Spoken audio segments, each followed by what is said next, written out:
അല്ല, ഇതിന്റെ ഒരു വസ്തുതകൾ മനസ്സിലാക്കാതെയോ ഡൈവേർട്ട് ചെയ്തോ നമ്മൾ പറയാൻ ശ്രമിച്ചിട്ട് കാര്യമില്ല. അതായത് ഇന്ററീം സെറ്റിൽമെന്റ് ബോർഡിന്റെ പ്രോസസ്സ് അവസാനിച്ച എവിടെയാണ്? ഇന്ററീം സെറ്റിൽമെന്റ് ബോർഡ് പറഞ്ഞ കാര്യങ്ങൾ അംഗീകരിച്ച് അതിന് അനുസൃതമായിട്ടുള്ള നികുതി CMRൽ അടച്ചു. അതായത് അതിലെ കണ്ടെത്തലുകൾ അംഗീകരിച്ച്, കണ്ടെത്തലുകൾ ശരിയാണ് എന്ന് അംഗീകരിച്ച് ഇന്ററീം സെറ്റിൽമെന്റ് ബോർഡ് പറഞ്ഞ പണം CMRൽ അടച്ചു. കാരണം ആദായ നികുതി വകുപ്പിന്റെ മാൻഡേറ്റ് എന്ന് പറയുന്നത് കിട്ടാനുള്ള നികുതി അല്ലെങ്കിൽ വെട്ടിച്ചിട്ടുള്ള നികുതി സർക്കാരിന് വേണ്ടി വാങ്ങിക്കൊടുക്കുക എന്നുള്ളതാണ്. അവർ ആ പ്രോസസ്സിന്റെ ഭാഗമായി അന്വേഷണം നടത്തി കാര്യങ്ങൾ കണ്ടെത്തി വിശദീകരണം ചോദിച്ചു, കേട്ടു. അവര് അതിന് എതിർവാദം ഉന്നയിച്ചു. ഇത് ചെലവഴിച്ച പൈസയാണ്, ഇത് ഞങ്ങളുടെ ലാഭമല്ല. പക്ഷേ ഇന്ററീം സെറ്റിൽമെന്റ് ബോർഡിന്റെ ഉത്തരവ് വന്നപ്പോ അവർക്ക് അത് വീണ്ടും ആ എതിർപ്പ് നിലനിൽക്കുകയായിരുന്നെങ്കിൽ അവരത് കോടതി ചലഞ്ച് ചെയ്യുമായിരുന്നു. അതിന് പകരം അവർ ആ ഓർഡർ അക്സെപ്റ്റ് ചെയ്ത് ആ പൈസ അടച്ചു. ആ പൈസ അടച്ചപ്പോ ഇപ്പോ വീണ വിജയൻ വ്യക്തിപരമായി വാങ്ങിയ പൈസയും എക്സാലോജിക്ക് വാങ്ങിയ പൈസയും CMRലിന്റെ ലാഭത്തിൽ നിന്നും വാങ്ങിയ പൈസ എന്ന ലീഗൽ സ്റ്റാറ്റസ് ആണ് ഇപ്പോൾ ഉള്ളത്. പിന്നെ എങ്ങനെയാണ് ആ പ്രശ്നം അവിടെ അവസാനിച്ചു എന്ന് പറയുന്നത്?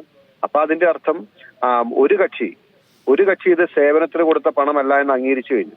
ഇനിയിപ്പോ വീണ അത് അംഗീകരിച്ചിട്ടില്ല എന്നായിരിക്കും ഒരുപക്ഷെ ബാലൻ പറയുന്നത്. പക്ഷെ കൊടുത്ത കക്ഷി ഞങ്ങൾ സേവനത്തിന് കൊടുത്തതല്ല, ഞങ്ങൾ അല്ലാതെ കൊടുത്ത പണമാണെന്ന് അംഗീകരിച്ചില്ല. അതാണല്ലോ അതിന്റെ ലീഗൽ സ്റ്റാറ്റസ്, ഇപ്പോഴത്തെ പൊസിഷൻ.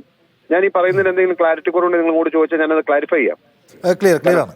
കുറച്ച് ടെക്നിക്കൽ ആയതുകൊണ്ട് ഞാൻ പറയുന്നത്. അതായത് CMRൽ ഇന്ററീം സെറ്റിൽമെന്റ് ബോർഡിന്റെ ഫൈൻഡിങ് അക്സെപ്റ്റ് ചെയ്തുകൊണ്ട് ഈ പണം ഞങ്ങൾ ചെലവഴിച്ചതല്ല, സേവനത്തിന് നൽകിയതല്ല, ഇത് ഞങ്ങളുടെ ലാഭത്തിന്റെ ഭാഗമായിരുന്നു എന്ന് അംഗീകരിച്ച് അതിനുള്ള ടാക്സ് അടച്ചു.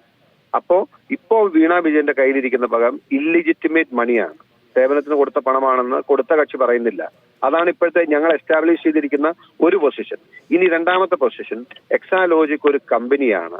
അത് ഫെയർ ആയിട്ടും ട്രാൻസ്പെറന്റ് ആയിട്ടും സത്യസന്ധമായിട്ടും അധ്വാനിച്ച് മുഖ്യമന്ത്രിയുടെ മകൾ നടത്തുന്ന ഒരു കമ്പനി എന്നാണല്ലോ CPMന്റെ ഡിഫൻസ്. അതിന്റെ ആ വാദങ്ങളാണ് വൺ ബൈ വൺ ആയിട്ട് ഇപ്പോ പൊളിഞ്ഞു വീണുകൊണ്ടിരിക്കുന്നത്. എക്സാലോജിക്ക് ഒരു പേപ്പർ കമ്പനി ആയിരുന്നു എന്ന്, ഇതുപോലുള്ള പണം വാങ്ങുന്നതിനും കിട്ടിയ പണം കള്ളപ്പണം വെളുപ്പിക്കുന്നതിനും വേണ്ടി ഉപയോഗിക്കുന്ന ഒരു പേപ്പർ കമ്പനിയാണ് എന്ന് ഞങ്ങൾ വാദം പറഞ്ഞിരുന്നു.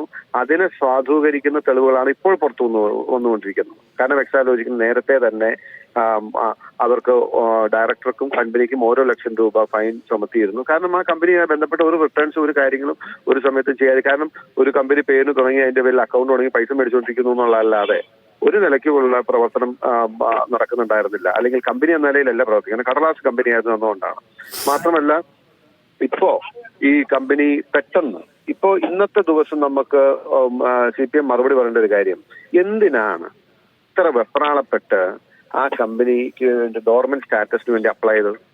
ഏത് സാഹചര്യത്തിലാണെന്ന് വീണ പറയാതാണ്. കാരണം ഒരു കമ്പനിയുടെ ഡോർമെന്റ് സ്റ്റാറ്റസ് അപ്ലൈ ചെയ്യണമെങ്കിൽ വേണ്ട ചില എലിജിബിലിറ്റിയും ചില എൻസൈറ്റിൽമെന്റ്സും ഉണ്ട്. അല്ലെങ്കിൽ അവർക്ക് 2 വർഷമായി ഒരു ക്രയവിക്രയങ്ങളും ഉണ്ടാവാൻ പാടില്ല, കമ്പനി പ്രവർത്തനരഹിതമായിരിക്കണം. മാത്രമല്ല അവർ നികുതിയോ കേസോ കാര്യങ്ങളോ അവർക്ക് പ്രൊസീഡിങ്സോ ഒന്നും പെൻഡിങ് ഉണ്ടാവരുത്. അങ്ങനെയുണ്ടെങ്കിൽ മാത്രം ചെയ്യാമായിരുന്ന കാര്യം കളവായും തെറ്റായും വിവരങ്ങൾ ധരിപ്പിച്ച് എന്തിന് എക്സാലോജിക്കിനെ ഡോർമെന്റ് ആക്കി? ഈ ചോദ്യത്തിന് ഒരു ഉത്തരം പറയണ്ടേ?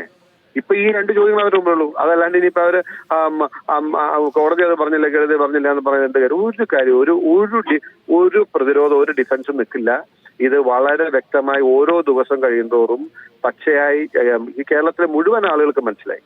ആ മനസ്സിലാവുന്ന നിലയിലേക്ക് ഇതിന്റെ ക്ലാരിറ്റിയുള്ള തെളിവ് വന്നു.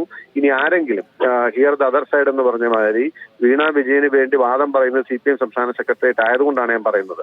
ആസ് എ ലോയർ ഞാൻ പറയുന്നു, അവർക്ക് ഞാൻ ഈ പറഞ്ഞ കാര്യങ്ങളെ ഖണ്ഡിക്കാൻ കഴിയുന്ന എന്തെങ്കിലും വാദങ്ങളുണ്ടെങ്കിൽ പറയട്ടെ, ഞങ്ങൾ അതിന് മറുപടി പറയാം. ജനം വിലയിരുത്തട്ടെ. ശരി, മാത്യു കുഴൽനാടൻ്റെ ചോദ്യങ്ങൾ വേറെ ഒരു വഴിക്കുള്ളതാണ്. അതിന് വിശദീകരിക്കാൻ CPMന് കഴിഞ്ഞിട്ടില്ല എന്നതാണ്. CPM ശരിയായ പ്രശ്നത്തെ അല്ല അഡ്രസ്സ് ചെയ്യുന്നത്, വേറെ ചില സംഗതികൾ ഉയർത്തിക്കൊണ്ട് ഒരു നിലനിൽക്കാത്ത പ്രതിരോധം സൃഷ്ടിക്കാൻ ശ്രമിക്കുന്നുവെന്ന പോയിന്റാണ് മാത്യു ഉന്നയിക്കുന്നത്. എനിക്കിപ്പോൾ ഈ ചർച്ചയിൽ CPM പാനലിസ്റ്റുകളില്ലാത്തതുകൊണ്ട് നേരിട്ട് അതിൻ്റെ മറുപടിയിൽ കിടക്കാമെങ്കിൽ. Anyway thank you Mathew Kuzhalnadan, താങ്കളുടെ പ്രതികരണത്തിന്.